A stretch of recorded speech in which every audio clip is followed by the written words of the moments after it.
3 செகண்டுக்கு 10 கோடியா? கடவுள் பார்த்துக்கிட்டு தான் இருக்காரு தனுஷ் அப்படின்னு சொல்லி கடுப்பான நயன்தாரா.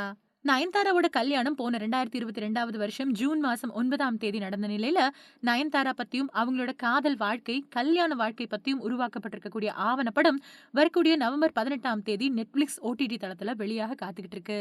நயன்தாராவோட பிறந்த நாளை முன்னிட்டு வெளியாக இருக்கக்கூடிய அந்த ஆவணப்படத்துல, நயன்தாராவும் விக்னேஷ் சிவனும் முதல்ல காதலிக்க ஆரம்பிச்ச நானும் ரவுடிதான் ஷூட்டிங் ஸ்பாட்ல நடந்த காதல் அனுபவங்கள், அப்புறம் அந்த படத்துல இடம்பெற்ற பாடல்கள் அப்படின்னு எதையுமே பயன்படுத்தக்கூடாது அப்படின்னு தனுஷ் முட்டுக்கட்டை போட்டு NOC கொடுக்க மறுத்ததால தான் கடந்த 2 வருஷமா Netflix OTT தளத்துல நயன்தாராவோட ஆவணப்படம் வெளியாகாம இருந்துச்சு. தனுஷ் அப்புறம் நயன்தாரா இடையில கடந்த 2 வருஷங்களா நடந்துட்டு வந்த பனிப்போர் இப்போ வெடிச்சு சிதறியிருக்கு. சுமார் 3 பக்கத்துக்கு நயன்தாரா தனுஷுக்கு சாபம் விடுறது மாதிரி ஒவ்வொரு வார்த்தைகளையும் உதிர்த்து ஒட்டுமொத்த திரையுலகத்தையும் அதிர்ச்சியில ஆழ்த்தியிருக்காங்க. கௌதம் மேனன் இயக்கத்துல உருவான நயன்தாராவோட பியாண்ட் த ஃபairy டேல் டாக்குமெண்ட்ரி படம் வரக்கூடிய நவம்பர் 18ஆம் தேதி நெட்ஃபிளிக்ஸ்ல ஒரு வழியா வெளியாகுது. நானும் ரவுடிதான் படத்தை தனுஷ் தயாரிச்ச நிலையில அந்த படத்தோட ஷூட்டிங் அப்போ விக்னேஷ் சிவன் அப்புறம் நயன்தாரா காதல் வயப்பட்டாங்க. அதனால அந்த காட்சிகளும் அந்த படத்துல இடம்பெற்ற பாடல்களையும் பயன்படுத்த நயன்தாரா அனுமதி கேட்க கடந்த 2 வருஷங்களா காத்து கிடந்து நொந்து போயிட்டதா புலம்பி தள்ளியிருக்காங்க.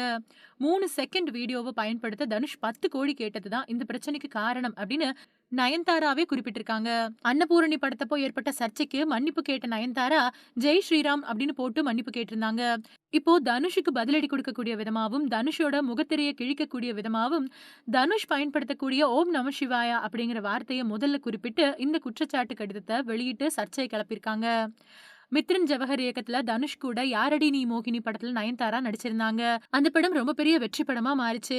அதுக்கு பின்னாடி மறுபடியும் தனுஷ் அப்புறம் நயன்தாரா இணைஞ்சு நடிக்காம போனதுக்கு பல்வேறு கிசுகிசுக்கள் கிளம்புச்சு. நானும் ரவுடிதான் படத்தை தனுஷ் தயாரிச்சதும், எதிர்நீச்சல் படத்துல சிவகார்த்திகேயனுக்காக தனுஷ் கூட இணைஞ்சு நயன்தாரா நடனம் ஆடினதும் சர்ச்சைகளா ஓஞ்சுச்சு. இந்த நிலையில தனுஷ் அப்புறம் நயன்தாரா இடையில மறுபடியும் ஒரு பெரிய பூகம்பமே வெடிச்சிருக்கு.